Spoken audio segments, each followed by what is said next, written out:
राधे राधे दोस्तों, मैं आज समधी मिलन एक गीत, पारंपरिक गीत लेकर आई हूँ। अगर आपको अच्छा लगे तो लाइक कीजिएगा, शेयर कीजिएगा, मेरे यूट्यूब चैनल पर जाकर सब्सक्राइब कीजिएगा।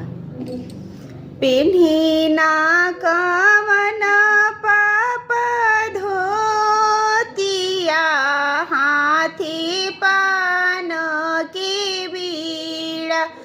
पेन्हीना कवन पाप धोतिया, हाथी पान के बीड़ा।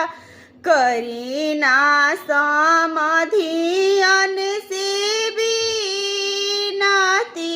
आजू सिरवा नेवाई। करीना समधियन से बीनाती, आजू सिरवा नेवाई। पापा नैयो चाचा नैयो, बेटी तैयो ना नैयो। पापा नैयो चाचा नैयो, बेटी तैयो ना नैयो।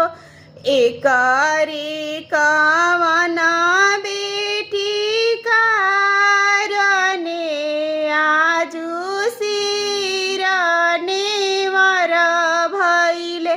एकरे दुलरई तीन बे